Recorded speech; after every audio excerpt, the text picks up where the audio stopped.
Assalamualaikum warahmatullahi wabarakatuh. Nama saya Najwa Putri Rama, dan hari ini saya akan mempresentasikan tentang komunikasi antar pribadi dalam membentuk pertemanan positif di lingkungan mahasiswa Jakarta Timur.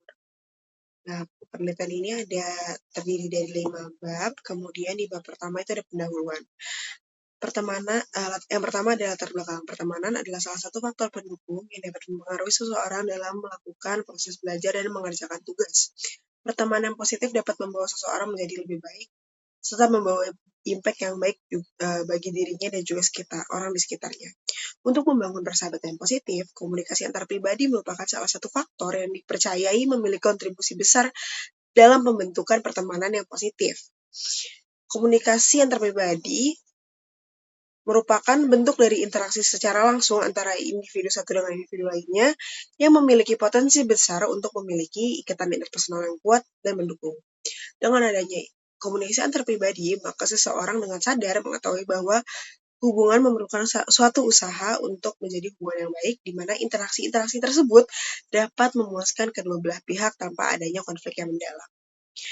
Dalam lingkungan mahasiswa di Jakarta, peran komunikasi antar pribadi menjadi salah satu aspek yang berkaitan dengan studi ilmu komunikasi, sehingga saya menjadikan ini menjadi salah satu penelitian yang akan digunakan untuk melengkapi nilai mata kuliah metode penelitian komunikasi terapan. Meskipun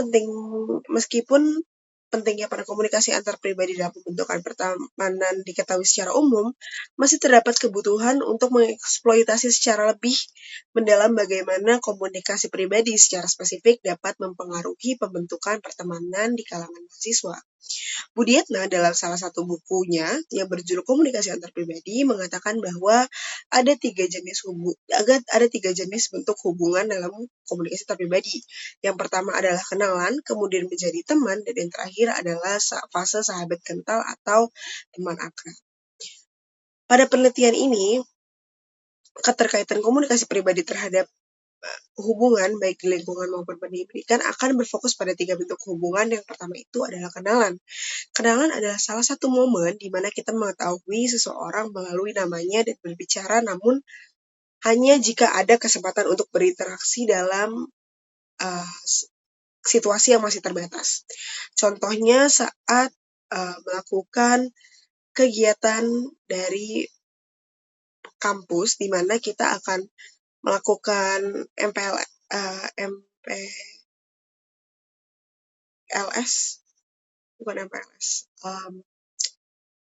hubungan seperti ospek seperti itu, kita akan berkenalan dengan mahasiswa dengan prodi atau fakultas lain hanya dengan kayak nama saya Najwa, nama saya misalnya Rania, seperti itu. Yang kedua adalah tahap berteman atau teman.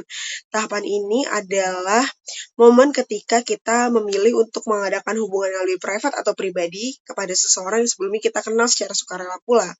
Contohnya, jika tadi kita merasa cocok sama orang tersebut, maka kita akan kita akan approach dia supaya kita lebih kenal sama dia. Kita nyambung nih ternyata dari obrolan yang cuma sedikit itu, kita merasa kita punya kecocokan, maka dari itu kita bisa melakukan hubungan pertemanan dengan orang tersebut.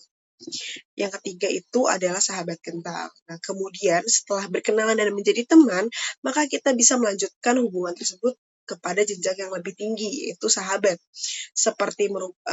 Sahabat merupakan teman-teman yang jumlahnya sedikit dengan tingkat komitmen yang jauh lebih tinggi, serta memiliki tingkat ketergantungan, kepercayaan, pengungkapan diri, dan kesenangan yang lebih tinggi juga antara satu sama lain.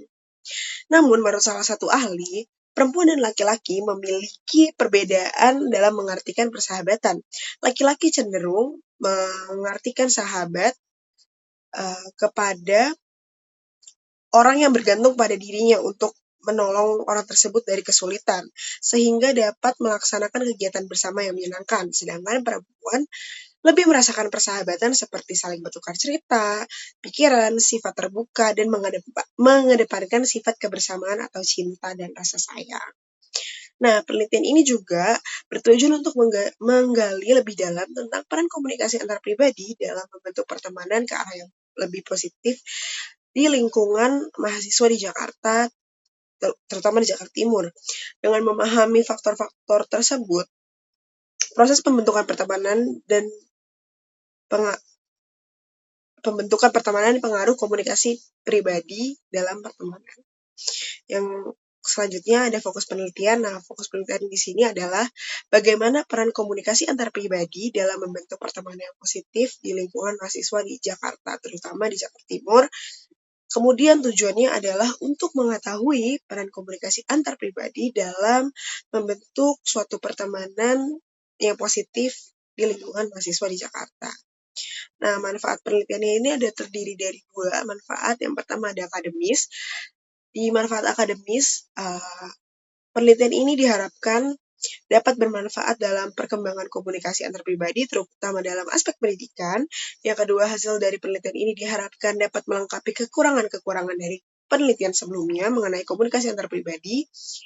Yang ketiga juga hasil penelitian ini diharapkan berkontribusi pada prodi ilmu komunikasi UNJ terutama untuk menghadapi komunikasi antar pribadi yang berkaitan dengan hubungan positif di dalam lingkungan pendidikan.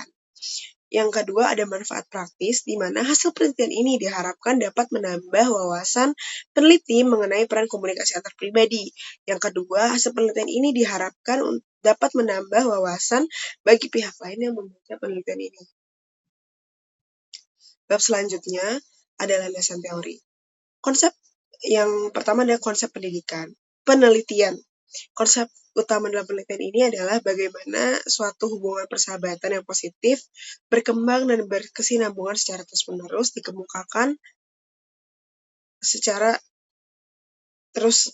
dikemukakan. Pada penelitian ini, penulis ingin mendalami tentang keterkaitan komunikasi antar pribadi terhadap hubungan baik di lingkungan pendidikan yang berfokus pada bentuk-bentuk hubungan. Yang pertama, seperti yang kita sudah ketahui tadi, kenalan, di mana kita mengetahui seseorang berdasarkan namanya dan hanya berbicara ketika ada kesempatan saja. Yang kedua, tahap pertemanan, di mana kita sudah berkenalan dengan orang tersebut dan ingin melakukan hubungan yang lebih private atau pribadi kepada seseorang yang sudah kita kenal sebelumnya secara sukarela pula. Dan yang ketiga adalah sahabat kental, di mana setelah berkenalan dan berteman, kita bisa melanjutkan jenjang tersebut ke jenjang yang lebih tinggi, yaitu menjadi sahabat, di mana sahabat ini merupakan teman-teman yang jumlahnya sedikit dan kita merasakan kenyamanan ketika kita berbicara, berkomunikasi bersama dia, dan kita memiliki tingkat keterbukaan diri yang jauh lebih tinggi pula. Nah, dari hubungan tersebut ada 5 hal penting nih yang kita bisa fokuskan untuk membangun sebuah hubungan yang baik antar sahabat. Seperti yang pertama itu ada inisiasi, di mana inisiasi ini merupakan sebuah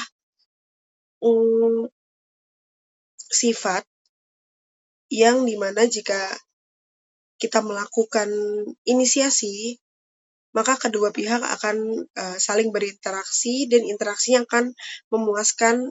Maka dari itu, contoh inisiasi yang kita bisa lakukan untuk menjalin hubungan yang lebih baik adalah ketika kita menanyakan terlebih dahulu kabar teman kita, kayak sudah makan atau belum, atau bagaimana harimu hari ini. Kita bisa memulai inisiasi dengan hal seperti itu. Jadi kita harus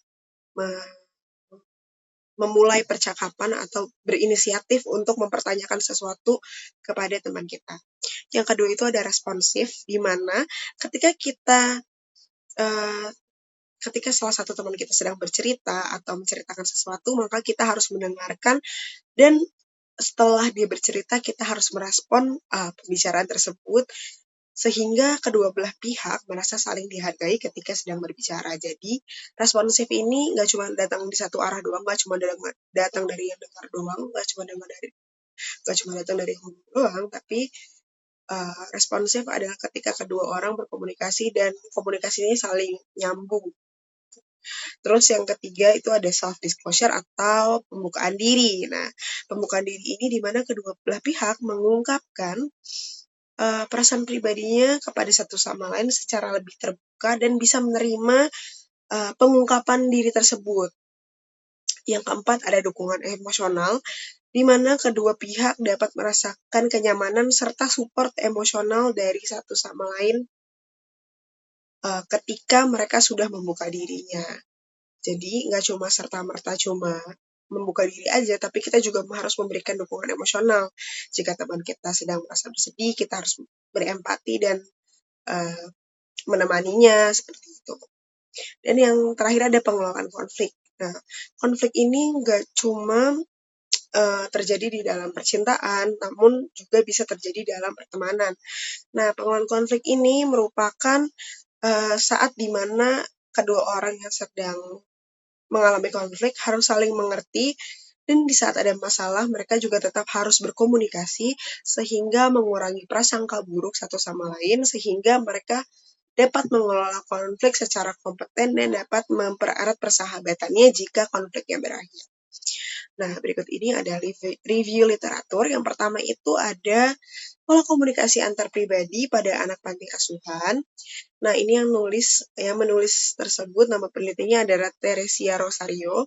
Nah, variabelnya juga sama, komunikasi antar pribadi, dan hasil penelitiannya, pola komunikasi antar pribadi sangat efektif dalam membantu setiap pengasuh di panti asuhan untuk menjalin komunikasi yang positif dengan anak-anak. Pola komunikasi yang digunakan adalah pola komunikasi roda, rantai, dan bintang, dan faktor pendukungnya adalah keterbukaan, empati, dukungan, dan rasa positif. Adapun faktor penghambatnya ialah intelijensi dan kepribadian. Yang kedua adalah pola komunikasi antar pribadi pekerja seks komersial dengan calon pengguna jasa di kawasan Hong Tomo dan Pasar. Nah, pola komunikasi yang digunakan oleh para PSK tersebut dengan calon pengguna jasanya adalah komunikasi antar pribadi. Komunikasi antar pribadi selalu mencakup dua unsur pokok, yaitu isi pesan dan bagaimana pesan dikatakan atau dilakukan secara verbal maupun nonverbal, baik berupa gerak, seperti cara pandang, dan lain-lain.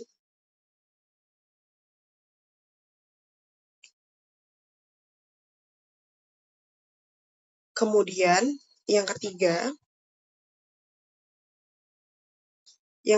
ada persepsi mahasiswa terhadap komunikasi antar pribadi, dosen pembimbing dan mahasiswa dalam bimbingan skripsi. Komunikasi antar pribadi yang terjadi antara dosen pembimbing dan mahasiswa merupakan komunikasi yang pasif agresif dan asertif, di mana komunikasi pasif lebih banyak dilakukan oleh mahasiswa, sedangkan komunikasi agresif dan asertif biasanya dilakukan oleh dosen pembimbing skripsi. Yang keempat itu adalah peranan komunikasi antar pribadi orang tua dalam mengantisipasi tindakan kriminal pada remaja di desa Pinalang. Nah, sikap keterbukaan orang tua dengan anak terkait masalah untuk mengantisipasi tindak kriminal pada anak diwujudkan melalui bentuk komunikasi tatap muka yang dilakukan oleh orang tua dengan anak dalam situasi formal maupun situasi informal. Bentuk kesetaraan orang tua pada anak remaja diwujudkan oleh sikap mendukung dalam pergaulan zaman sekarang, tetapi tetap mengontrol dan memberikan arahan-arahan yang kelima, ada peranan komunikasi antar pribadi, guru dan siswa dalam bentuk karakter di SD. Nah, di sini ada komunikasi pribadi guru dan siswa dalam membentuk karakter di sekolah dasar dapat dilihat dalam beberapa cara yang tercantum di dalam tulisan yang harus dilakukan dengan sabar mengingat setiap siswa memiliki tingkatan emosi yang berbeda-beda pula. Dalam hal ini, komunikasi antar pribadi guru lebih mudah untuk membentuk karakter siswa dan memberikan arah yang baik sebagai bekal siswa menjalankan kehidupannya di hari kedepannya. Yang keenam, ada peran komunikasi antar pribadi dalam pemulihan trauma pada remaja korban bencana. Nah, komunikasi pribadi yang dilakukan pada remaja korban bencana ini memiliki peran strategis dengan mengandalkan metode intervensi sosial dan psikologi serta metode homofil seperti konseling dan bimbingan dengan dukungan sosial, emosional, informasional, dan instrumental. Yang ketujuh, ada peran komunikasi antar pribadi di dalam mewujudkan kepribadian anak dengan media permainan simulasi peran di panti asuhan Sakinah. Nah, komunikasi antar pribadi komunikasi antar pribadi memiliki peran yang sangat penting dalam permainan stimulasi peran atau role playing. Dari awal proses permainan, anak-anak melakukan interaksi komunikasi antar pribadi dengan temannya, mulai dari persiapan hingga selesai permainan. Untuk dapatnya berjalan dengan baik, permainan role playing akan mengajarkan anak berperan sebagai orang lain dan dapat diharapkan meningkatkan kemampuan interpersonal dalam diri anak-anak itu sendiri. Yang kedelapan, ada komunikasi antar pribadi para disabilitas dalam proses pementasan teater di Smile. Komunikasi antar pribadi yang dibangun oleh para pelatih difabel dilakukan dengan komunikasi verbal dan nonverbal. Dalam kegiatan pelatihan pementasan ini,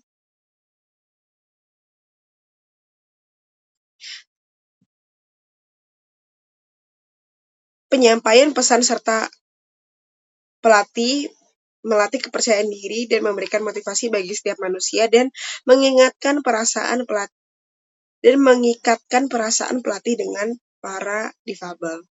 Yang kesembilan, komunikasi antar pribadi pada pasangan suami istri muda yang istrinya tetap bekerja. Nah, di sini ada strategi untuk membina komunikasi antar pribadi agar tetap berlangsung baik, juga masih tetap diusahakan. Bahkan bagi pasangan yang tertentu merasa bahwa keduanya bekerja dan mereka saling memiliki topik pembicaraan yang menyenangkan dan baru setiap harinya. Dan yang terakhir, ada komunikasi antar pribadi dalam menciptakan harmonisasi suami dan istri keluarga di Desa Sagea, Kabupaten Halmahera Tengah, di mana penelitian ini memfokuskan pada bagaimana komunikasi antar pribadi dapat menciptakan harmonisasi keluarga khususnya di Desa Sagea, Kecamatan Weda Utara, Kabupaten Halmahera Tengah.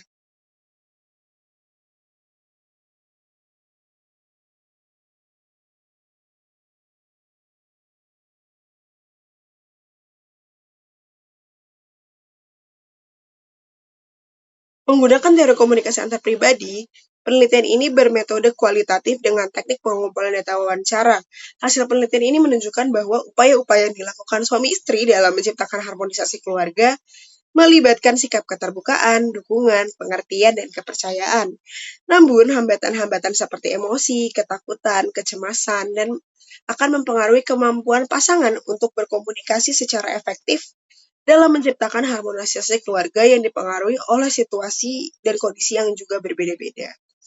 Kemudian, selanjutnya ada variabel independen. Variabel independen sendiri merupakan variabel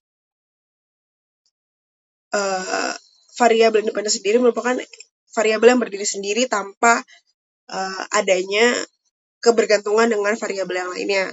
Nah, karena di sini judulnya peran komunikasi antar pribadi dalam membentuk pertemanan positif di lingkungan mahasiswa di Jakarta, maka variabel independen di dalam penelitian ini adalah komunikasi antar pribadi.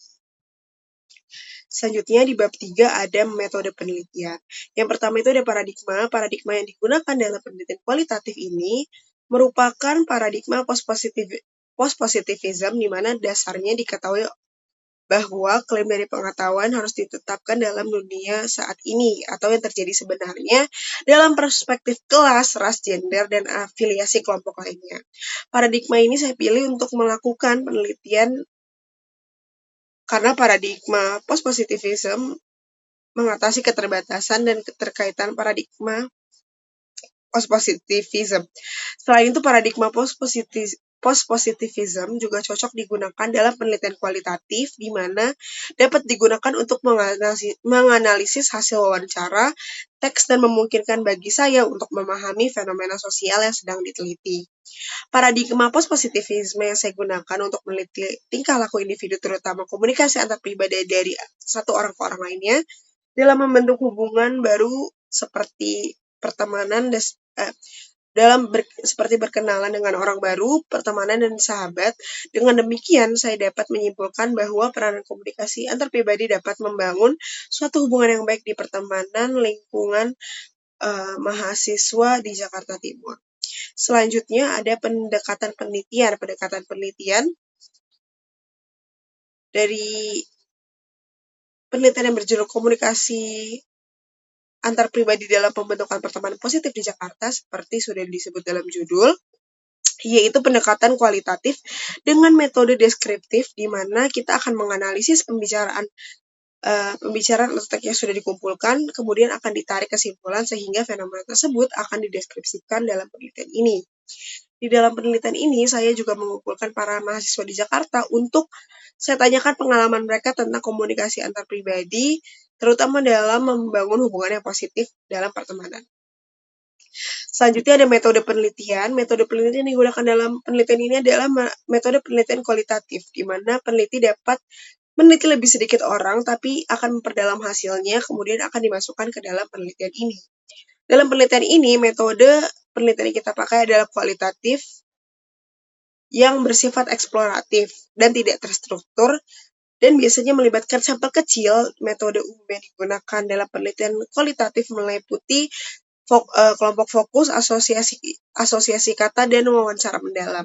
Oleh karena itu, peneliti akan berfokus pada sampel kecil sehingga mendapatkan jawaban yang lebih akurat, dan metode umum yang digunakan dalam penelitian kualitatif meliputi kelompok fokus, asosiasi kata, dan wawancara mendalam dan akurat seperti yang dikemukakan oleh Malhotra di bukunya tahun 2010.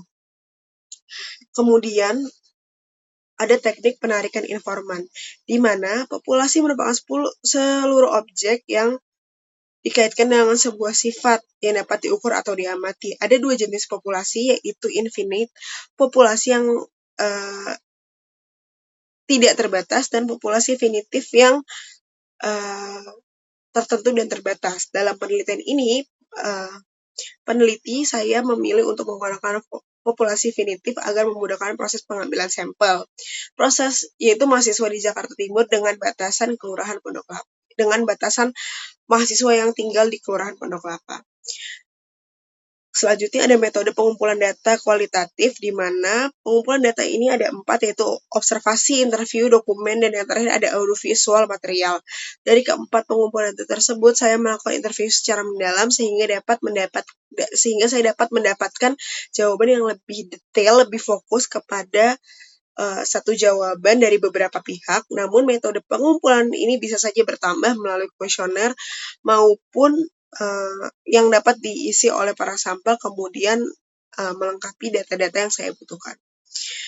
Selanjutnya ada metode pengukuran data, yaitu keabsahan data atau validitas,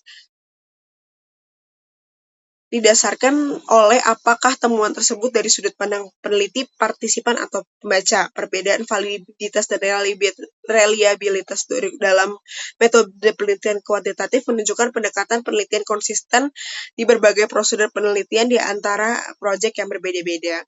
Selanjutnya ada coding. Di dalam bukunya Creswell ada 3 coding yang dilakukan. Yang pertama ada expected codes, di mana kode ini merupakan topik pembaca yang diharapkan berdasarkan literatur atau kewajaran. Yang kedua ada surprising code, di mana kode ini menunjukkan keterkejutan dan tidak dapat diantisipasi sebelum penelitian dimulai. Dan yang ketiga ada unusual or conceptual interest. Kode ini dapat merupakan kode ide-ide yang tidak biasa dan ide-ide yang di dalam dan di luarnya menarik secara konseptual bagi para pembaca. Dalam studi kualitatif ada beberapa kejadian traumatis yang memicu kembali ingatan dan kode tersebut, dan pada akhirnya menjadi tema analisis penelitian. Oleh karena itu, penelitian ini akan menggunakan expected code, di mana peneliti akan mengharapkan jawaban yang sudah diperkirakan oleh mahasiswa. Selanjutnya ada metode analisis data. Dalam penelitian kualitatif ada 3 analisis, yaitu lintas kasus, di mana melibatkan pemeriksaan satu perkara dan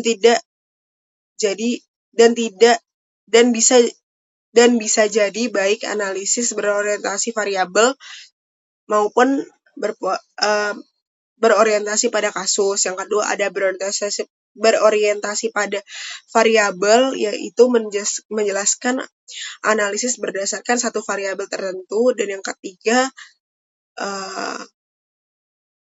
ada analisis berorientasi kasus, di mana bertujuan untuk memahami kasus tersebut dengan mencermati detail-detail dari permasalahan kasus-kasus tersebut.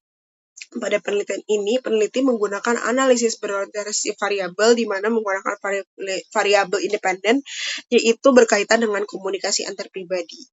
Yang selanjutnya ada strategi penelitian. Strategi penelitian kualitatif melibatkan pendekatan yang mendalam dalam memahami fenomena sosial, interpretasi, dan kontekstual terperinci dalam kualitatif.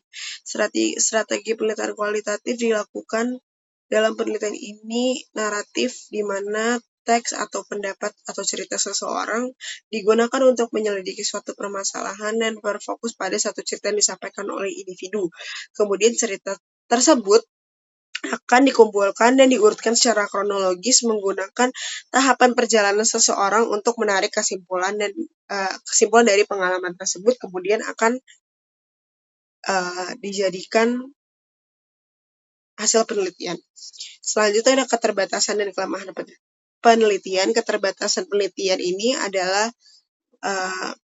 hanya terfokus pada satu komunikasi aja, hanya terfokus pada satu populasi saja, di mana mahasiswa di Jakarta Timur. Yang selanjutnya adalah kelemahan penelitian. Kelemahan penelitian dalam penelitian ini adalah peneliti tidak mengetahui bahwa perbandingan mahasiswa di Jakarta Timur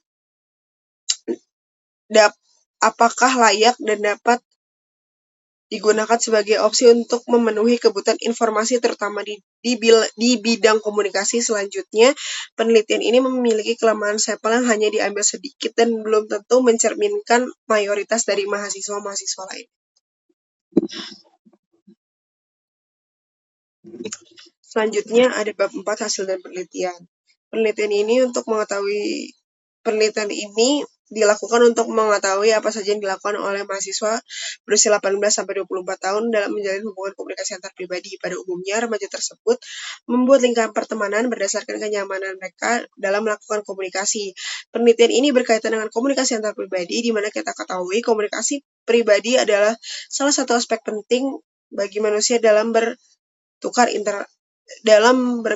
informasi. Hal ini disebabkan oleh praktek komunikasi antar pribadi, dan komunikator akan membuat suatu prediksi antara satu sama lain berdasarkan data kultural dan psikologis. Pada umumnya, komunikasi antar pribadi dapat terjadi saat seseorang memprediksikan sesuatu terhadap orang lain berdasarkan data psikologis dengan paling sedikit di dalamnya komunikasi tersebut terdapat dua orang yang saling berkomunikasi. Setelah adanya komunikasi antar pribadi dalam pertemanan, maka ada beberapa hal yang dilakukan seperti berikut ini. Yang pertama ada kenalan, teman, dan sahabat kental. Dari hubungan tersebut juga seperti yang sudah kita bahas tadi di atas, ada inisiasi, responsif, self-disclosure, dukungan emosional, dan pengelolaan konflik. Pembahasan selanjutnya ada juga norma-norma yang berlaku dalam komunikasi antar pribadi, yaitu norma kultural, di mana norma yang berlaku dalam masyarakat dikenakan kepada setiap anggota di masyarakat tersebut. Yang kedua ada norma kelompok yang digunakan dalam suatu perkumpulan maupun institusi yang berkaitan. Yang ketiga ada norma relasional, di mana norma tersebut hanya dilakukan oleh anggota yang terjalin di dalam suatu hubungan tersebut. Komunikasi pribadi umumnya melibatkan paling sedikit dua orang yang saling bertukar pesan, dan kegiatan bertukar pesan tersebut kemudian akan menimbulkan adanya umpan balik atau feedback. Selanjutnya ada hasil penelitian. Jadi ada 5 pertanyaan yang saya berikan kepada narasumber. Yang pertama ada bagaimana cara mahasiswa melakukan inisiasi terhadap temannya untuk membangun hubungan yang lebih positif. Yang kedua, bagaimana sifat mau mendengarkan temannya atau sifat responsif mahasiswa terhadap temannya untuk membangun hubungan yang lebih positif. Yang ketiga ada bagaimana cara membuka diri satu sama lain sehingga dapat berkomunikasi lebih mendalam. Yang keempat ada bagaimana cara memberikan dukungan emosional terhadap temannya jika seseorang membutuhkan kenyamanan serta dukungan. Yang kelima apa saja metode yang digunakan untuk mengelola konflik pada temannya sehingga dapat mempererat persahabatan. Yang pertama, di sini narasumber menjawab biasanya menginisiasi saya memulai bercerita terbuka, namun saya berinisiatif menanyakan hal-hal yang ringan terlebih dahulu sebelum beralih ke topik yang lebih sensitif atau lebih mendalam. Dari jawaban tersebut, maka dapat dikaitkan dengan inisiatif di dalam hubungan pertemanan sangat penting dalam membangun hubungan yang kuat. Dengan mengambil inisiatif, seseorang akan memperlihatkan bahwa dia bersedia untuk memulai percakapan atau suatu aktivitas. Dari inisiatif tersebut akan membuat pertemanan tetap berjalan. Inisiatif juga mencerminkan bahwa kita memiliki kepedulian kepada orang lain. Selanjutnya, jawaban yang kedua adalah saya biasanya lebih mendengarkan teman saya ketika sedang berbicara sesuatu, baru kemudian saya akan merespon obrolan tersebut dan memberikan pendapat saya tentang apa yang dibicarakan oleh kita. Dari jawaban tersebut, kita mengetahui bahwa sifat responsif diperlukan ketika salah satu teman kita sedang bercerita, maka kita masing-masing harus mendengarkan satu sama lain serta fokus merespon pembicaraan. Mau mendengarkan dalam satu hubungan pertemanan merupakan salah satu hal utama yang menciptakan hubungan saling memahami satu sama lain. Mendengarkan dapat menunjukkan suatu perasaan empati dan perhatian terhadap apa yang dirasakan oleh individu sehingga membantu terjalinnya komunikasi yang lebih mendalam. Selain itu juga sifat mendengarkan mencegah kesalahpahaman dan memperdalam kepercayaan pertemanan. Yang ketiga, untuk membuka diri. Biasanya saya melakukan self-disclosure terlebih dahulu, biasanya menceritakan tentang kejadian yang saya alami dalam kehidupan sehari-hari, dan berlanjut ke topik, dan jika obrolan itu berlanjut, maka saya akan melanjutkan ke topik yang lebih mendalam, sehingga saya akan membuka diri terkait topik yang sedang dibicarakan satu sama lain. Dari jawaban ini kita dapat mengetahui bahwa pembukaan diri di mana kedua pihak mampu mengungkapkan perasaan pribadinya satu sama lain terbuka dan menerima keadaan yang sama sehingga terciptanya rasa nyaman. Sifat membuka diri merupakan satu sifat yang penting dan mempererat hubungan pertemanan lebih baik dan lebih dalam.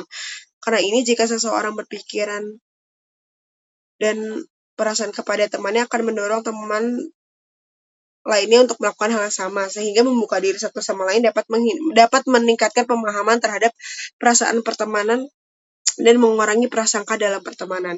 Yang keempat, saya memberikan memberikan dukungan emosional dengan cara memvalidasi apa yang teman saya sedang rasakan. Saya juga tidak melakukan toxic positivity dan ikut empati dengan apa yang ia rasakan. Dari jawaban ini, kita dapat mengetahui bahwa dukungan emosional dari satu sama lain terhadap dua belah pihak akan merasakan kenyamanan serta support dari satu sama lain. Dukungan emosional juga di dalam pertemanan juga merupakan salah satu aspek penting untuk menciptakan rasa aman dan nyaman ketika sedang berada di sekitar orang-orang kita anggap teman. Ketika dukungan emosional dilakukan seseorang, akan merasa ditemani dan menyelesaikan masalah atau tantangan yang sedang dihadapi sehingga menciptakan suasana yang saling menguatkan dan kedua belah pihak akan selalu merasa dihargai dan diterima satu sama lain. Dan yang terakhir dalam mengelola konflik, biasanya saya bercermin terhadap diri saya sendiri terlebih dahulu. Saya akan mencari tahu apakah saya membuat kesalahan terhadap teman saya atau tidak. Jika saya membuat kesalahan, saya cenderung akan meminta maaf, namun terkadang saya juga memberikan waktu kepada teman saya untuk memiliki space di mana saya memberikan ruang lebih kepada teman saya untuk menetralisir rasa marah, kesal, kecewa, sehingga ketika bertemu lagi kita akan sudah lebih tenang dan kita dapat berkomunikasi dengan kepala dingin. Dari jawaban ini, maka suatu konflik dapat terselesaikan ketika kedua pihak sama-sama berdiskusi. Hal ini sejalan dengan apa yang dikemukakan Budiatna di salah satu bukunya, yaitu kedua belah pihak harus saling mengerti di saat ada masalah dan mereka berdua harus berkomunikasi sehingga mengurangi prasangka buruk terhadap satu sama lain. Selanjutnya ada bab 5 atau penutup. Kesimpulan yang dapat ditarik dari penelitian ini adalah komunikasi antar pribadi dapat mempengaruhi dan merupakan aspek penting dari terjalinnya sebuah hubungan pertemanan. Seseorang harus melakukan komunikasi antar pribadi dengan baik jika ingin melakukan hubungan pertemanan yang ke arah positif. Dalam menjalankan hubungan antar pribadi, seseorang harus memperhatikan 5 hal, yaitu inisiasi, responsi, self-disclosure, dukungan emosional, dan pengelolaan konflik. Jika kelima hal tersebut sudah dilakukan, maka potensi untuk memiliki circle pertemanan yang lebih positif akan berjalan dengan mulus, karena kelima hal tersebut dapat membantu manusia berkomunikasi secara pribadi lebih baik, sehingga dapat menjalin pertemanan yang lebih baik pula. Yang terakhir ada Sarah memberikan, berdasarkan hasil penelitian ini, peneliti memberikan pertimbangan dan rekomendasi untuk teman-teman mahasiswa yang ingin menjalankan hubungan pertemanan dengan baik, maka kalian harus memperhatikan kelima aspek yang sudah dibahas dalam penelitian ini, sehingga selain memperhatikan aspek yang sudah dibahas, para pembaca juga diharapkan dapat mengimplementasikan dan menjalankan aspek-aspek penting seperti inisiasi, responsif, self-disclosure, dukungan emosional, dan pengelolaan konflik sehingga dapat menjalin hubungan pertemanan yang lebih positif. Sekian yang dapat saya sampaikan, kurang lebihnya mohon maaf. Wassalamualaikum warahmatullahi wabarakatuh.